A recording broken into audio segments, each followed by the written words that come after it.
It's very exciting to introduce this book. It got sent to me just by our marketing person, and I hadn't met Erika or been familiar with your work. But I received it and instantly was like, oh, I'm gonna like this book. Deer are a profound relation of mine as well. I was a vegetarian for 14 years, and the first thing that brought me back to meat eating was a roadkill deer.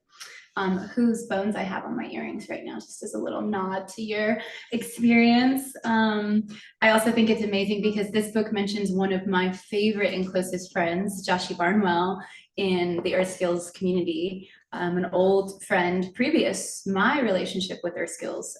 So it's great to have them represented in this book and their skills. A little bit about Erika. She's a mom, and her kids are here, which is really special, and new to the Earth Skills movement, but had her first experience, which she writes about and we'll read from in our book tonight, which is exciting, from Middle Virginia. This is her first nonfiction work. She has published other books and books of poetry and fiction, but this is a really exciting book, and yeah, just a neat evening to pass together talking about deer and how they're holding us together and what importance they have for our future as we figure out the ways we're going to be here on the planet. So without further ado, Erika Howsare, welcome, and I look forward to hearing what you have to share with us.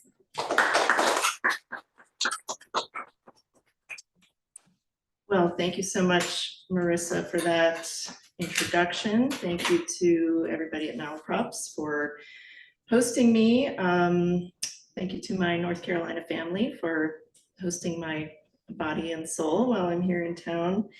And thanks to all of you for being here, and to the virtual audience for tuning in as well. There's going to be a lot of words here this evening. So before we get to the words, I just want to introduce, at least for those of us who are in the room together, a small element of ritual. So I have here a little box with some deer hairs in it, which came from a deer that was hunted by my brother and some other relatives of mine in Pennsylvania. I was very lucky to be able to be there that day with them, and also lucky to be able to bring home the hide from a deer and work with it. And so I'm offering these hairs. Everybody who's here is welcome to just take a few with you, put them in your pocket, or bring them home to your garden, or whatever you want to do with them, but just a little physical connection to a real animal. So I'll start this over here.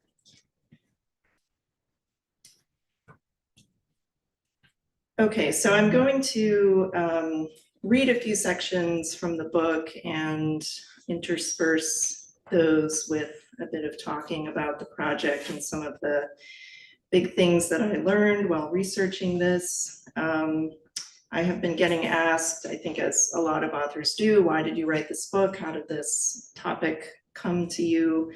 So I'm going to start with a short passage that starts to answer that question and just gets at some of the basic reasons that I, about 5 years ago, started to think maybe this was a topic. So this will just be a short passage. I am not a deer hunter, deer tracker, or deer scientist. Before I wrote this book, I'd never even touched a live deer, unless you count the 2 times I've collided with them while driving, or that snapshot of me as a preschooler feeding a fawn at a petting zoo.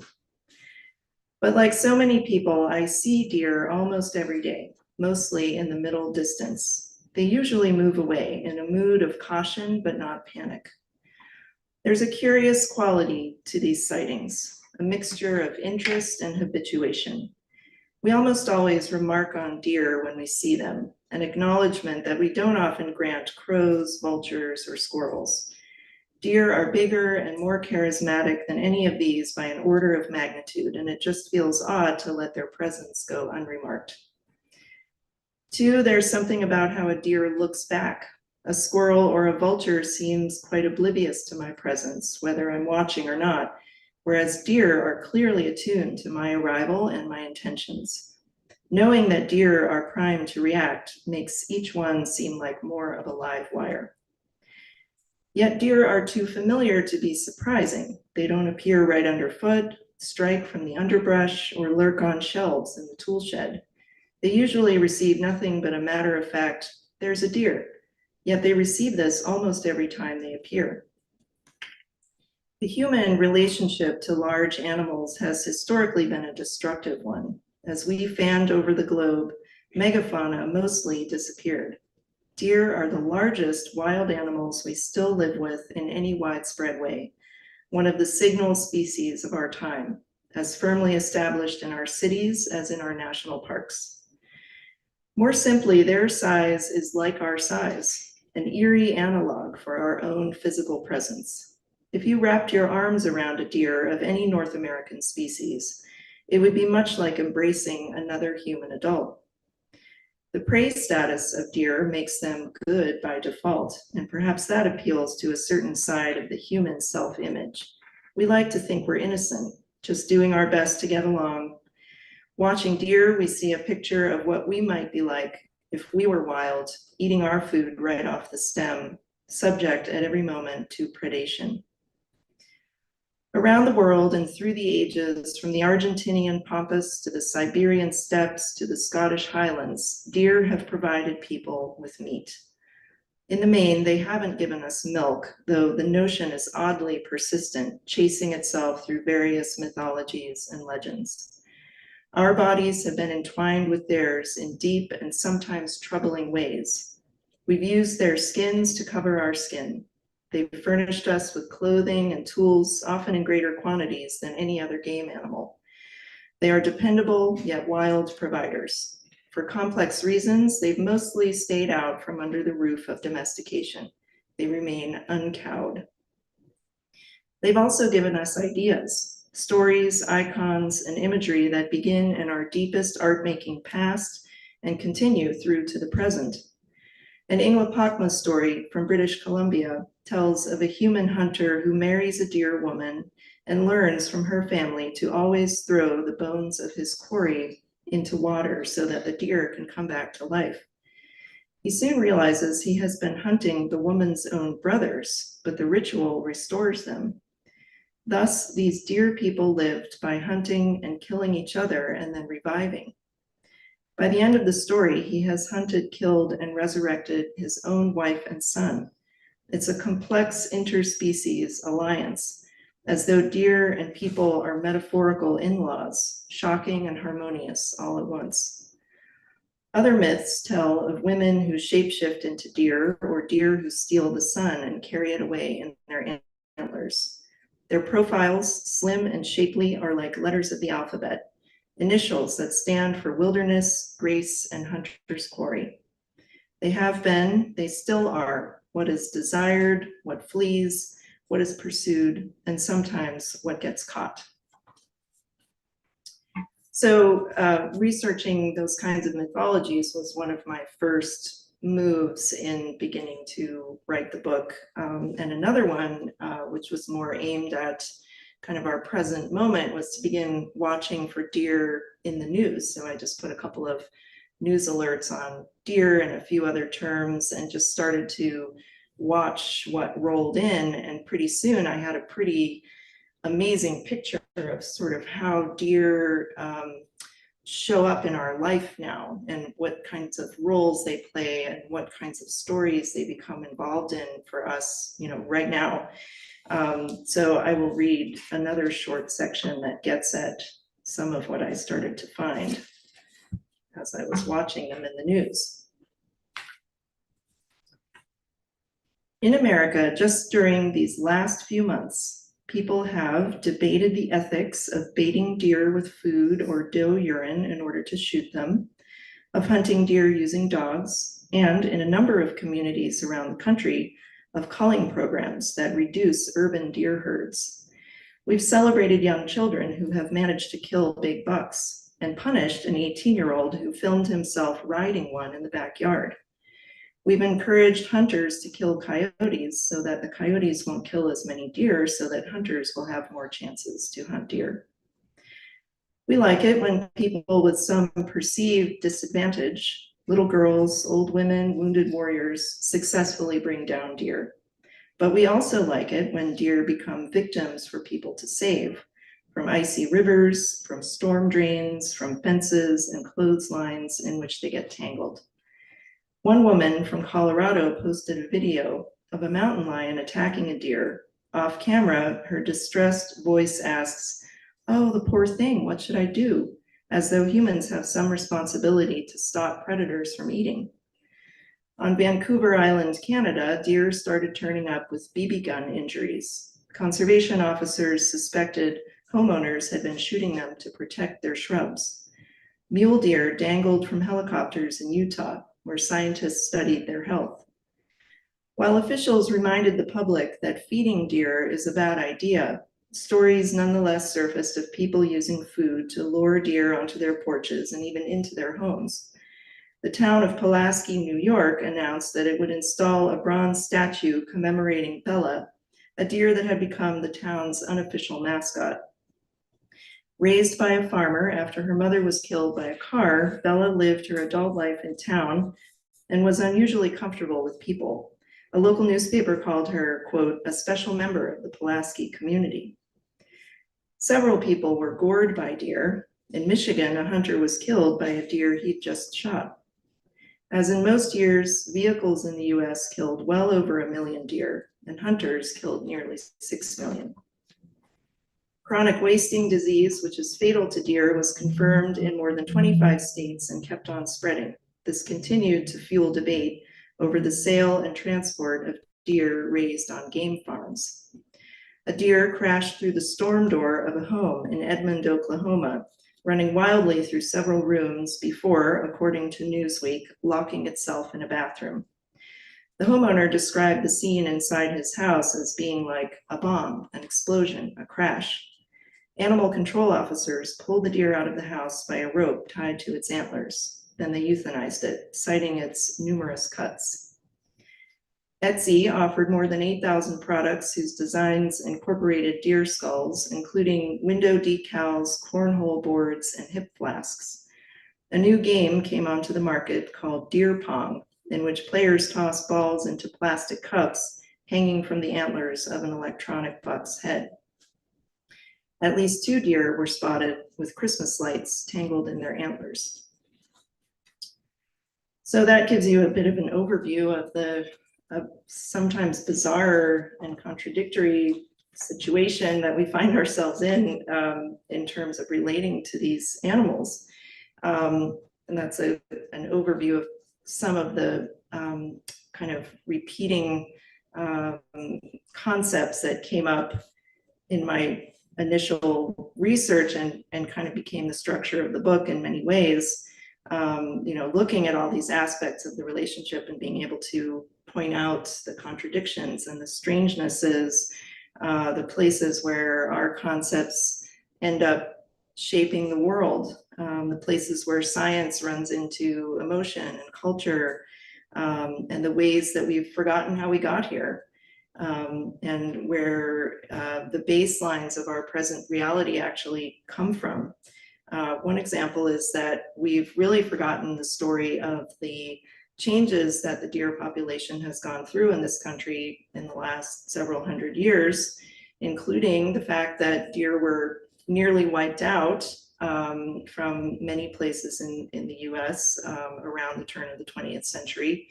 So it's very, very hard for us to imagine now, but at that time there were entire states that were empty of deer. And part of the reason that we have many deer now is because they were deliberately restocked and kind of those populations were reseeded. So if you think about, that kind of history, or about the fact that they're thriving so well in many towns and cities now, and they live among us in suburbs and in our backyards.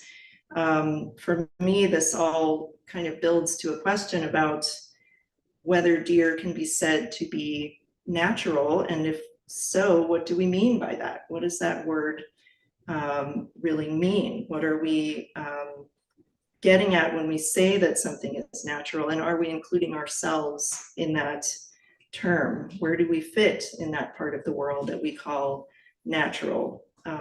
And why do we use that language that tends to imply that there is some natural world that is different from just the world?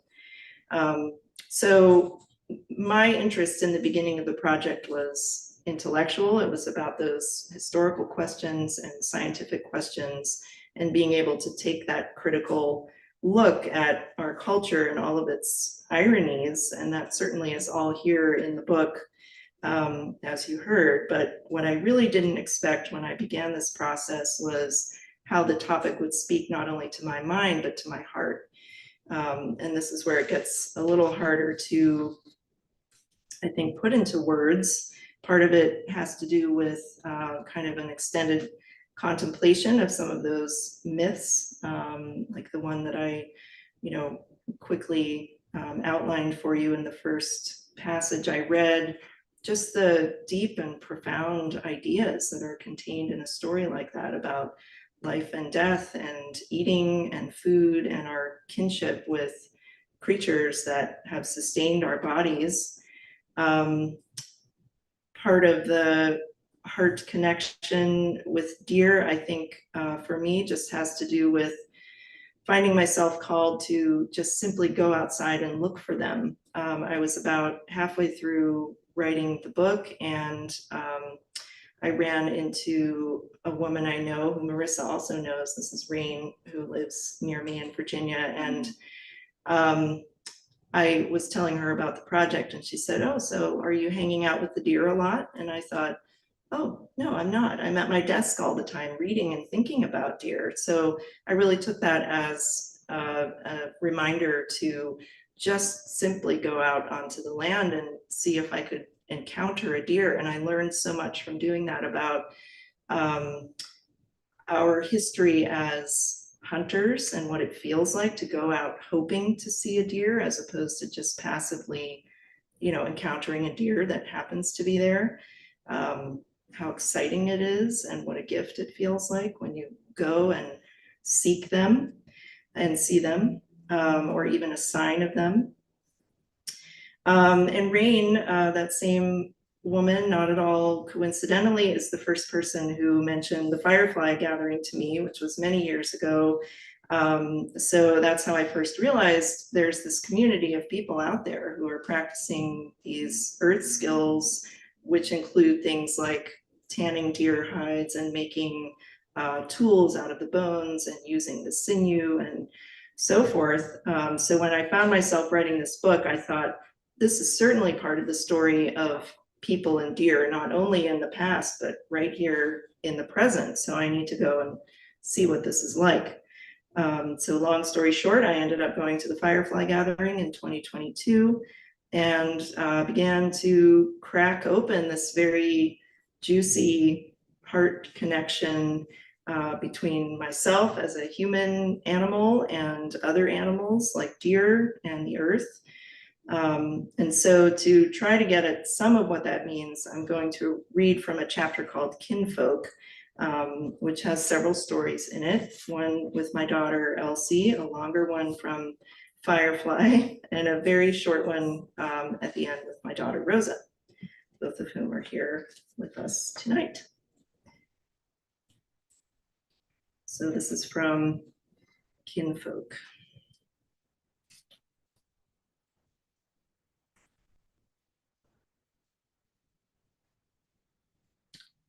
Okay, there's a growing recognition in both science and art that our centuries-old image of animals as nothing more than instinct-driven machines, that is, our denial of their capacity of mind, has been a grave mistake.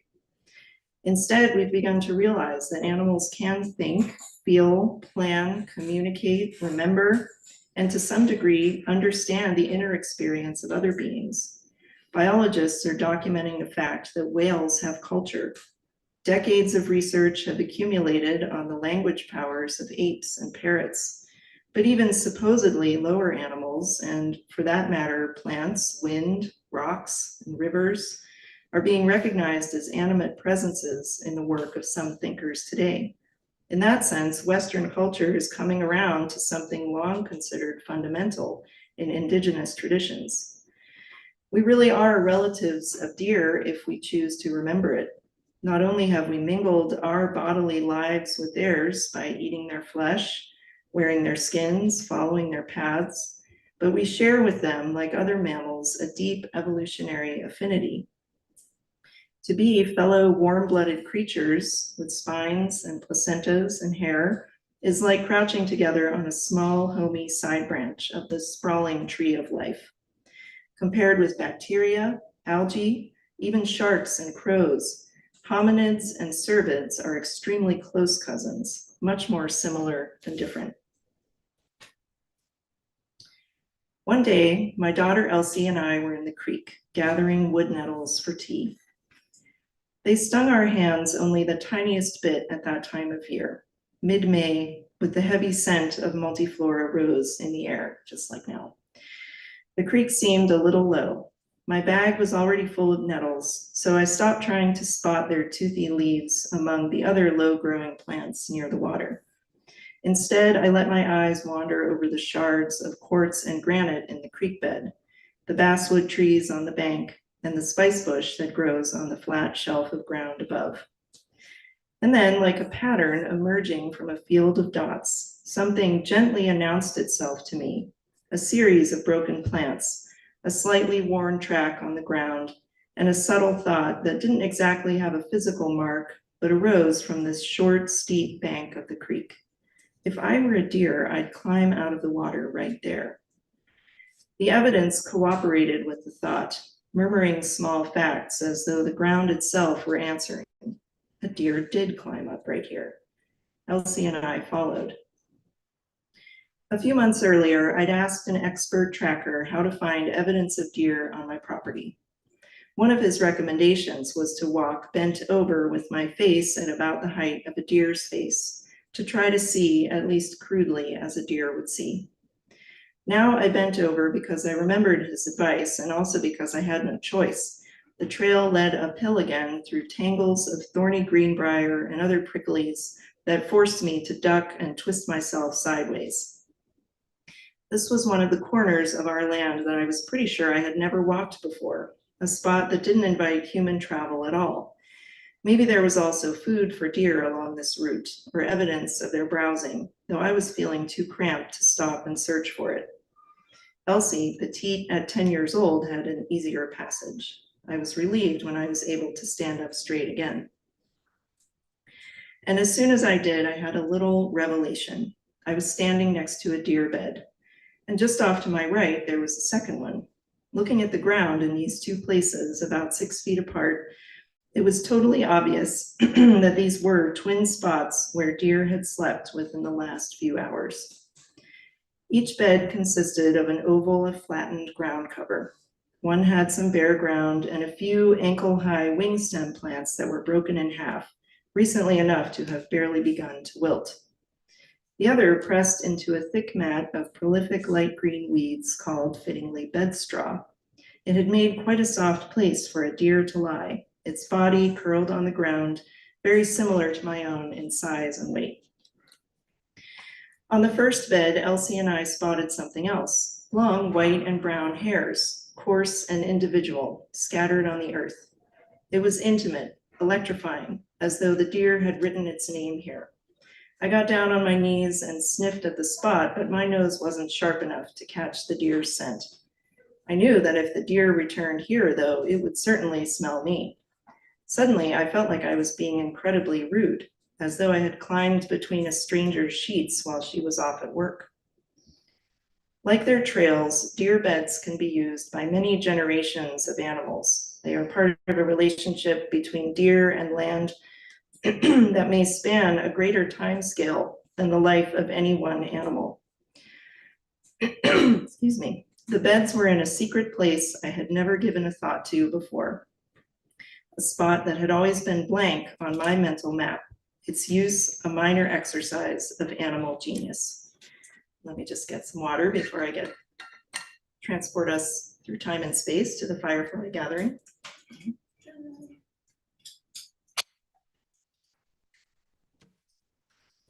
Okay,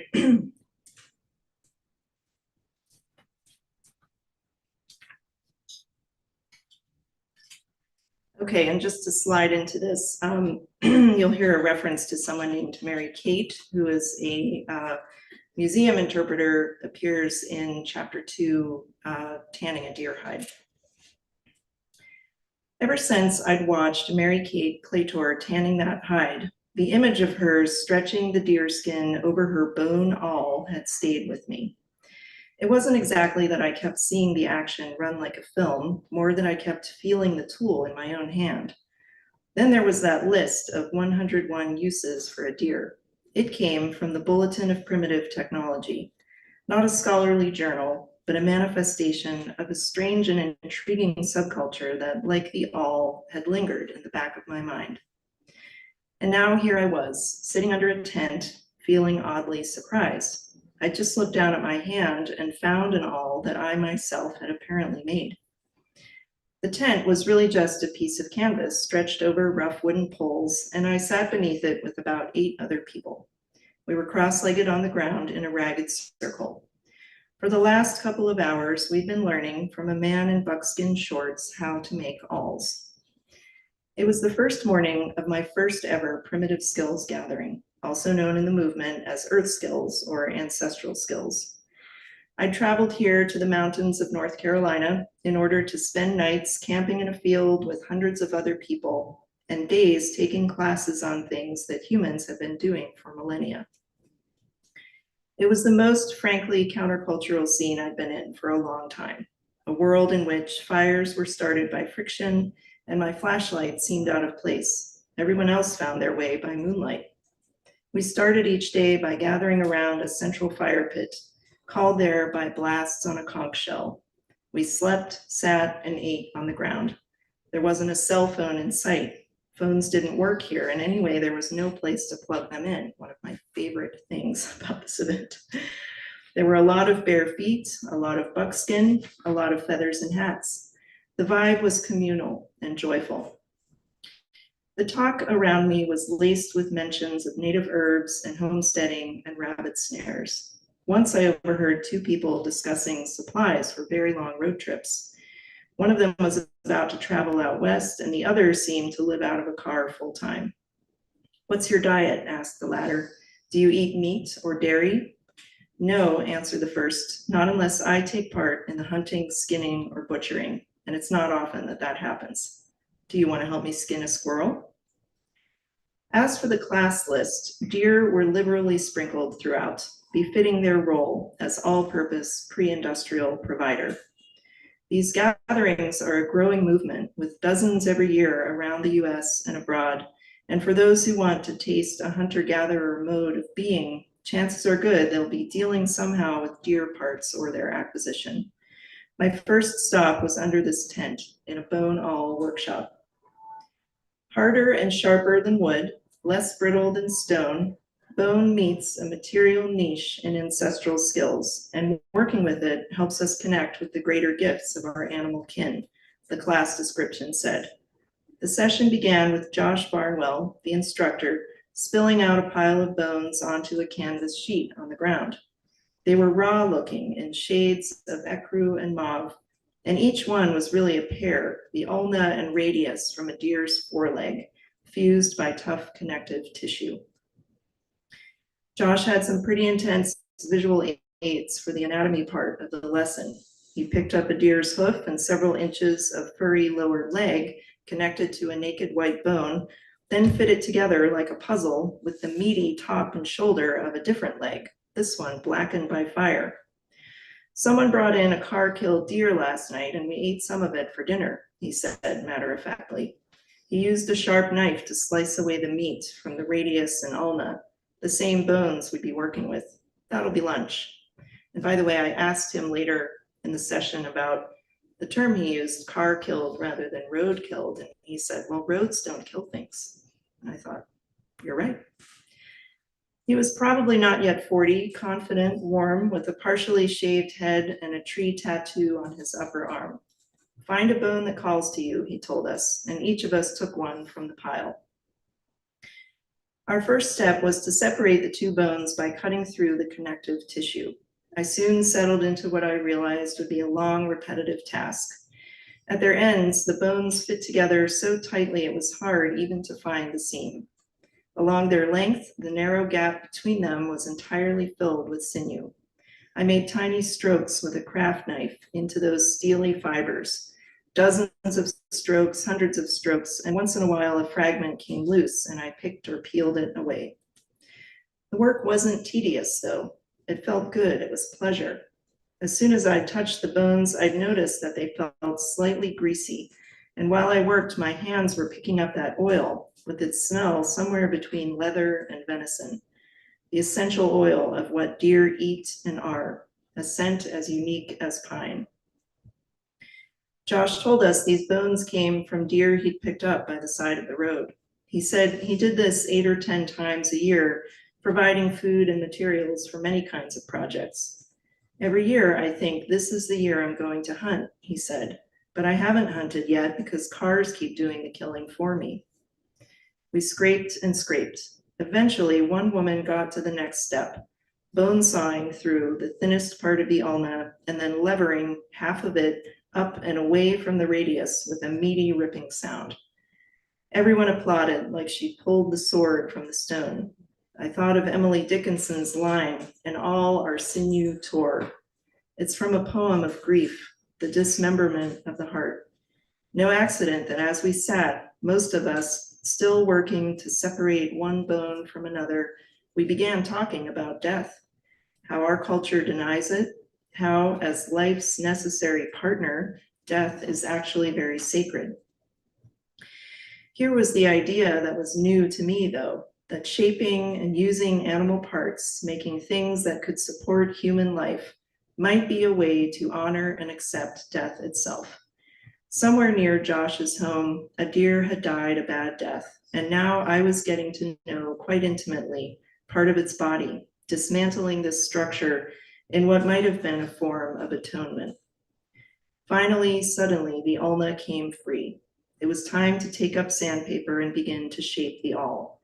Fairly quickly, I sanded a slender tapered point onto the end of the bone. And here's maybe a good moment to show, this is the one. So this sharp point here was created by sanding. The sandpaper was just regular old 80 grit from a hardware store. And someone asked what you could use if you wanted to avoid this modern product. Josh replied that you could take a piece of buckskin, get it wet, and then dip it in sand. Bone is shaped more by abrading than by cutting or chipping, he said. He told us he'd been developing these skills since childhood, when he first got interested in edible wild plants and attending gatherings since he was a teenager. Listening to him describe a life that revolved around processing deer and making things from their parts, I asked myself what I used my own hands for, and the first thing that came to mind was typing. It's not often that I actually make an object, and I didn't think I'd ever made a tool before, which is why it caught me off guard to look down a while later and find a finished awl in my hand. I'd sharpened the point until it was pretty fearsome, and I'd spent a long time polishing the surfaces, removing all the sinew I could with knife, sandpaper, and thumbnail. But the best thing, the eerie thing, was how the handle end needed no shaping whatsoever. It was already a perfect fit for my hand.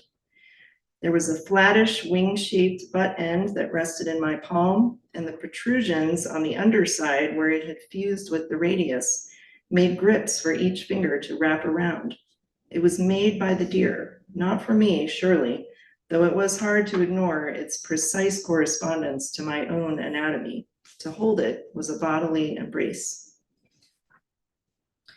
I kept thinking of something Josh had said near the end of his session. There had been a little contented silence while all of us were absorbed in sanding our awls, the dust of deer bones drifting down into the soil. I always feel like it's such a human thing, he'd said suddenly, to be sitting in a circle working on something. I went out to look for my younger daughter in the yard the other day and found her digging a hole with the deer antler. Under the green plastic slide, Wearing an old hockey t-shirt, she was scraping away at the ground with the antler's biggest, sharpest point. It was working very well to loosen the soil, though a little slower than a metal trowel would have been. She'd scrape for a while, then scoop out the dirt with a thick, broken clamshell we brought home from the beach this summer. Wow, you're really doing it the hunter-gatherer way, I said. Really? She said. She hadn't thought of that. It had just seemed right. So that brings us to our Q&A portion. I meant to invite this earlier, but I'll say it now that as well as questions and comments, I always love just hearing people's dear stories, which I think almost all of us have. So anyone who's got a question or a comment or a story, please jump right in. Live audience, if you want to go first, please feel free to ask a question, make a comment, or tell a deer story if you have one.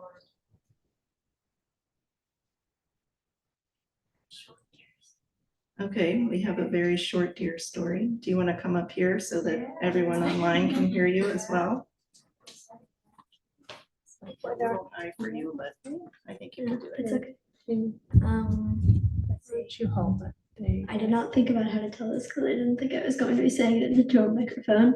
But I like the part in your book when you were talking about how like finding the deer path, like how that kind of just shows up.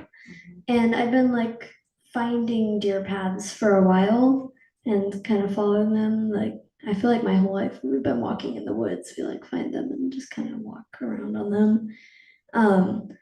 And I was at a Living Earth school recently, which is sort of like Firefly, I think. And we went on a tracking wander, and we were finding some like very crisp deer tracks in the mud, and we found some deer hairs too. And then we walked onto this part of the path where it was more just like leaves and dead grass. And my instructor pointed and he was like, oh, there's another deer track. And it was just this like very faint indentation. And it took me a minute to like see it. And then like there was this like moment when it just sort of like made sense and you could see the whole track.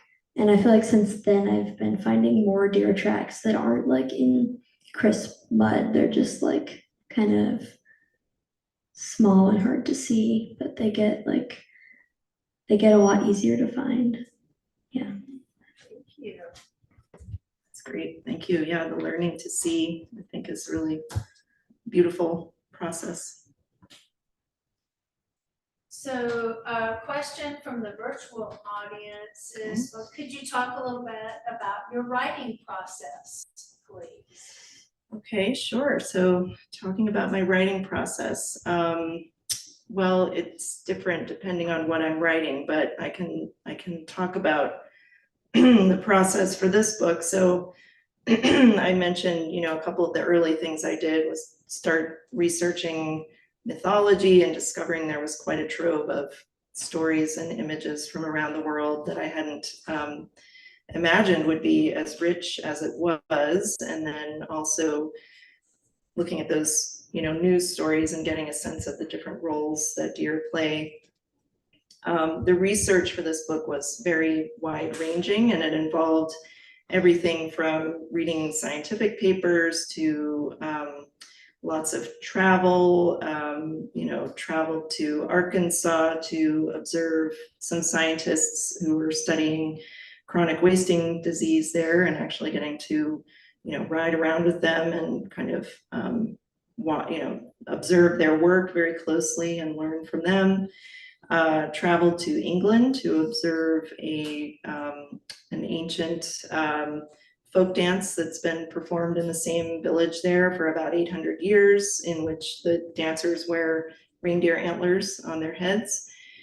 So just, I could go on. There was a lot of travel and a lot of different kinds of reading and inquiry involved. And then to turn that massive mountain of information into a book was just a, sort of challenge of organization and juggling. And I found that one of my favorite parts of the writing process was as soon as I would get home from a little trip or an experience that I was having in person, to write that down right away. And that was kind of the easiest and most pleasurable part of the writing process, was just to capture those experiences, like the one I read at Firefly, or even the little things that happen around our house where we're having some kind of encounter with deer or a part of a deer. And the parts that were did not flow quite as easily were the things where I had to gather a huge amount of information about historical events and then figure out how to winnow those down and keep track of my sources and all that. But I think the good thing about writing a book like this is you can't ever really have writer's block, because there's always something you can do to move it forward. If you're writing fiction, then maybe you sit down and the blank page is just staring at you and you might not know where to start. But with a project like this, there's always somewhere to start, because there's somebody you have to contact, there's some bunch of notes you need to type up. It's there's many different layers to do. So but I do think the kind of in-person traveling and reporting is my favorite part, and that's what I'm kind of looking toward for my next project, is another subject that will get me traveling again. So any other? Yes, Rebecca. Okay. So we see deer almost daily at our house, Mm-hmm. and would probably be considered overpopulated in our area with deer. And my feelings towards them range from like, I still get excited every day when I see them, to like, yeah, they ate my plants again, like, out of my garden. So I'm curious, from like before you ever even had the concept of the book to like all that you've learned, and now having written this book, how your feeling towards deer generally has changed. Great question. So this question was, if you're listening online, from my sister-in-law, who sees deer every day at her house and has a range of feelings toward them, from excitement at every sighting to frustration when plants get eaten. And she just showed me this morning her stumpy little hosta plants that got nibbled down. And so the question was, how have my feelings changed about deer through the whole process of writing the book? I still have the whole range of feelings that you describe. I still am worried about them eating my plants, and I'm still worried that I'll hit one with the car when I'm trying to drive somewhere. And I still feel awe and wonder when I see them. And I think what's new is that I've gained a tremendous appreciation for the fact that they're here, because having looked at their history, I've realized that it easily could have been the case that we would be living in a world right now without deer, or without nearly as many deer as we have. And I don't think any of us would choose that, even when we feel the conflicts and the pressures that are very real. But and also having contemplated our long history with them and what important providers they've been, and the kinship that we have shared with them over so many years, that's a layer of appreciation and love that I don't think I had before. It took some learning and contemplation to come to that. So the question is, how did you get your big break as a writer? You're a journalist, you've written in other genres. So what was the moment, what was the big break that you had in your career? What was my big break? I guess I've made it if someone's asking that question. Well, my history as a writer is a little bit scattered. I am a poet, and I have published a couple books of poetry. Poetry is, as a bookseller, I'm sure you know, poetry is hard to sell, and most people just aren't tuned in to that level of writing. or that layer of writing, I guess. I started to, and through the years as I was studying poetry and writing poetry and publishing it, I was also working as a journalist. And so that is a local journalist, and that is how I learned the skills that I needed to be able to do the reporting and the research for this book. So around 2019, I started thinking about this idea for a book, and I guess the break happened when I was able to find an agent, and then she, you know, with her help, I was able to find a publisher, which is, you know, just a tremendously fortunate thing. And there are many deserving writers who haven't found that yet. So yeah, it's a really lucky and privileged thing to be able to spend time working in this way. Any final questions from the live audience before we go to final comments? I have a final little statement, if that's okay. Mhm. Yeah, Sure, I yeah. a question. Yeah, come on up. I just want to thank you again.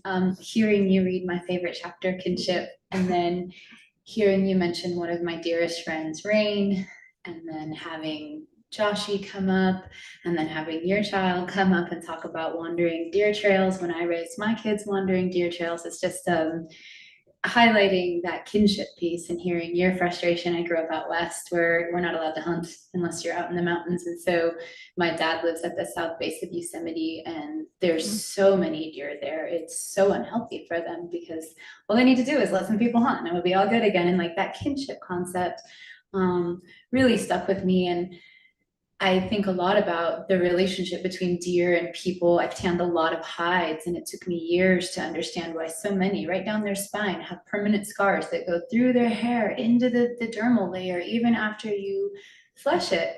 And it was a friend at an Earth Skills gathering who said that's from all the barbed wire fences they run under, and it just scrapes their back so much that they just have these long scars down their backs. And that's part of our kinship and our relationship. So I just thank you for doing your work and bringing this forward. And my favorite story about wandering game trails was actually related to Firefly. It's just all connected. With the deer, we were moving things into my parents' metal building, and they live on 2570, a busy road out in Marshall. And so the story is just astounding.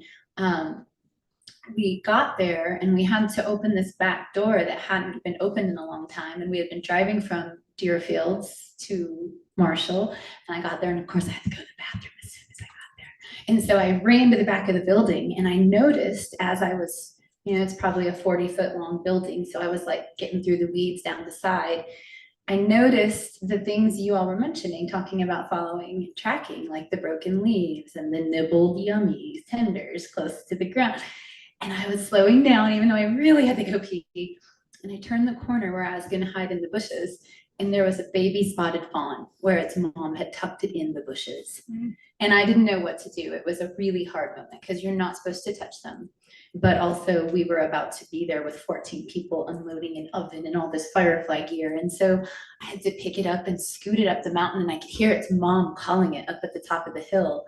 And I couldn't get up the mountain because their trail was so steep, and it reminded me of all the times hiking in the forest that like we didn't know where to go, and so you follow a game trail.